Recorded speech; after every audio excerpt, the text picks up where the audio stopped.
Hey guys, Chris, Ironhead Garage. Well, I've been waiting on a bunch of parts in the mail, and they showed up. So I got the roller bearing kit from CPP. Makes my wheel bearings and the roller bearings. Comes with the seals for the back of the hubs. And I checked them; they're the right size. About to be smacked in. I got to smack these old races out. But I checked the big bearing, fits on my spindle nice and tight. The races are the right size. Here's the little cone roller bearing. That one will go on there. So that fits on the spindle, so everything seems right. So I got to bang these races out and put these new races in. I don't have a race installer, but I'll have to be super careful not to nick the inside of this. And then I'll pull my studs in there. So I got that for the front end. I got a bunch of exhaust hangers. Got these on eBay, like 29 bucks for 10 of them. I think just one of these at O'Reilly's or Nap or something are probably 6 to 8 bucks a piece. So I got enough hangers if I want to go all the way to the back of the bumper with the exhaust or whatever I decide to do. I got a brand new set of Flowmaster 40s, the old classic 40 series. So they give you that killer rumble. A lot of you guys know about the Flowmaster 40s, those are killer. And I got 2 boxes of 2-inch mandrel bin exhaust, just like I put on my 55 gasser. So I got enough to go all the way to the back if I want. We'll decide when I start doing it. I did get the pieces here I needed. Remember, these had a flare on them going up to the exhaust manifold.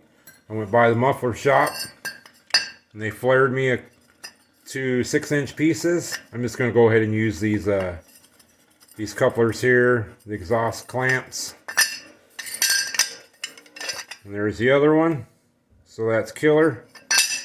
So I got everything for the exhaust now. Just got to get busy and doing it. I got my drums painted. They came out real nice. There's the other one. I was able to sand that little bit of surface rust out of there. Painted the inside black. So I just got to clean them up with some brake cleaner. So another piece of the puzzle. Got Bones over here reading Super Chevy magazine. Thinks he can read now. What are you reading, Bones? Oh, check that out. My buddy Fiano over Tri-5 guy. He won that at the Tri-5 Nationals. Yeah, ticket for 65 bucks. Won a 57 gasser. Fuel injection on it. Man, what a lucky guy. Check out Fiano. He's a pretty cool guy. He ain't put out a video in a while, but he will be. Oh, I got a couple more items. I'm going to ditch that little steering wheel. I've been working on some of the wiring, making sure it's safe. I see a couple bad wires in here. I'm going to start soldering and fixing a little bit of that.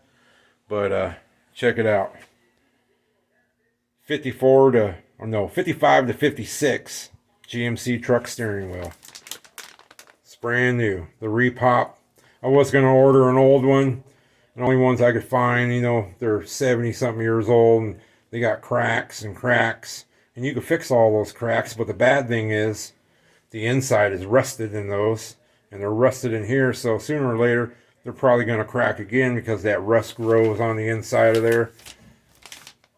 So that's going to be killer in the truck. Oh, some of you guys might not know the old 55 to 59 GMC trucks. They actually came with a Pontiac motor in them. You could order them from GMC with a Pontiac. The story that I heard was that the motor plant building their motors burned down and they had to get motors from somewhere, so they got Pontiac engines. I'm not sure, but that's a story if anybody knows anything else about it. Be cool to know.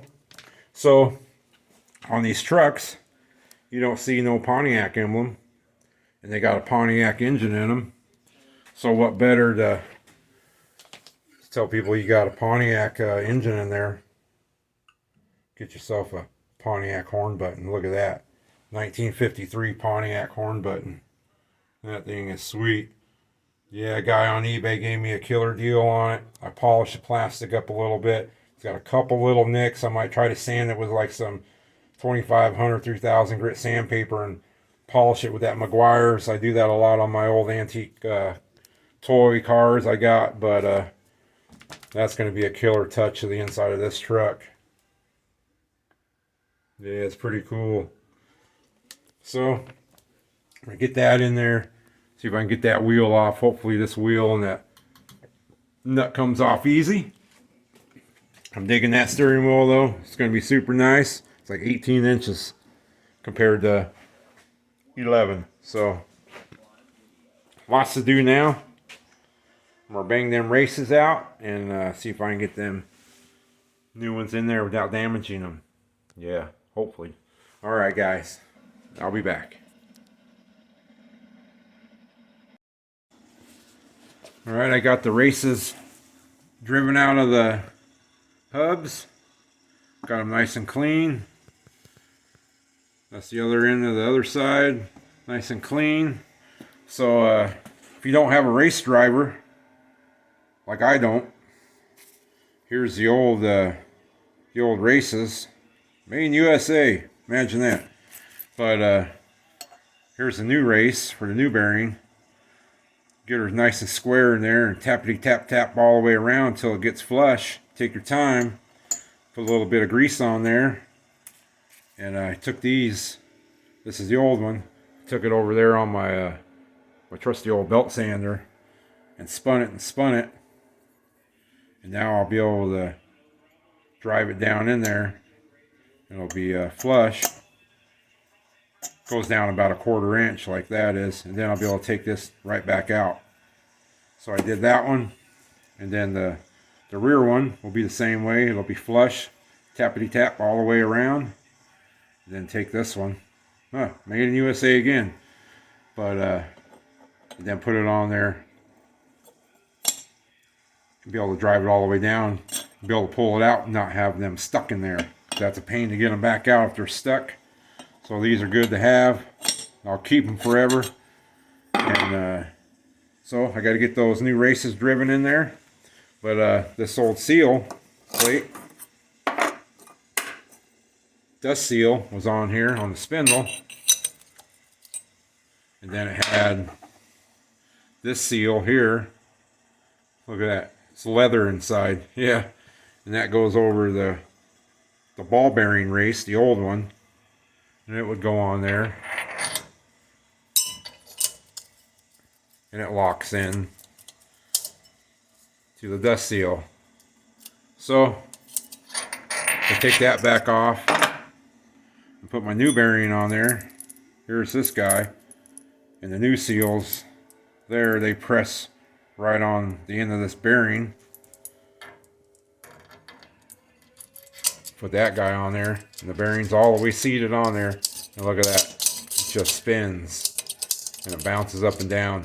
So that ain't gonna be very good. I'm just gonna shit can that because these new seals are just like a disc brake seal, and they don't have no extra dust cap.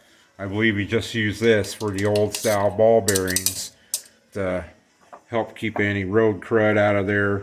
From this old leather seal, it was kind of like a secondary dust seal, you know, to keep the road grime out, any of the sand.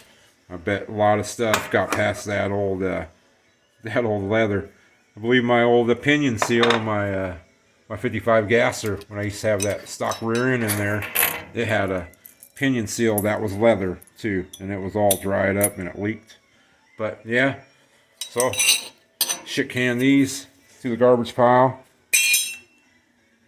This guy to the garbage pile.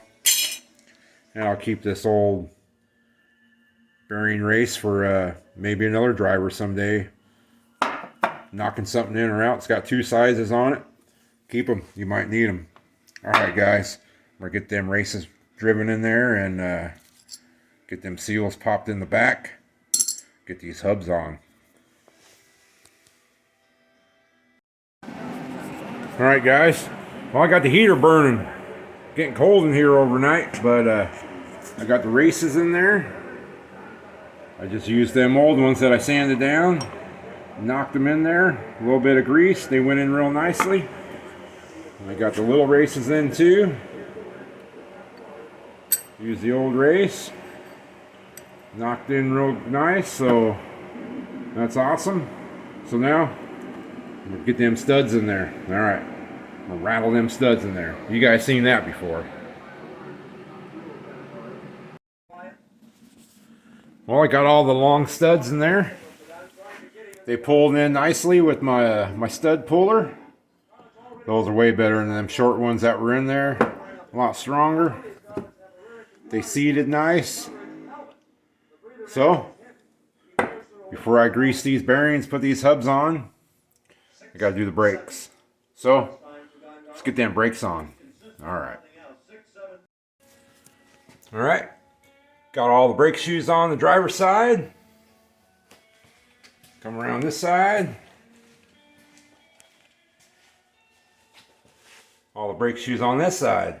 So, now I'm gonna pack them wheel bearings, put them hubs on. Get that hub on there. Alright, here's the messy part. I'll be back. Alright guys, I got the bearings all packed. Got this side on just right. Not too tight, not too loose. Tighten it up until they seat. Then back it off a notch or two, depends on what it feels like. Try to get a full spin.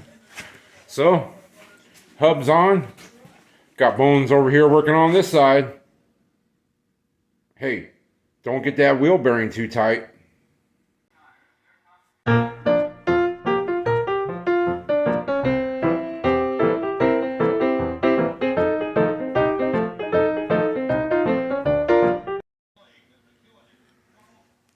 Alright, got the wheel bearings all tight. Got the drums on. Well, they're a little loose now. They used to be riveted on here, but you don't need those rivets. Got the other drum on. And I painted those up so they don't look too bad. So I gotta unhook this line from the hard line inside and then thread this into the wheel cylinder. Then I'll be able to hook that back up because you got to spin this into the wheel cylinder. This don't spin, but then I hook the hard line up. And I can bleed the brakes on this thing and adjust them up. I actually got that steering wheel off too. Got both my pullers on it. One wouldn't work very good. I finally got my my steering wheel puller on it. I had to find the right bolt to go into that spline piece here. This guy was seized on there, but it finally came off. So I think I'm gonna grease that bearing in there. It looks pretty dry. Sounds a little dry too, but we'll get that taken care of, and I'll get that wheel on here. Probably after I mess around with that wiring. I don't want to scratch that new wheel up. But yeah, she's coming along. So is the snow. Supposed to get about 23 this coming weekend in the night, so it's getting chilly. Bones over there. Wave bye, Bones.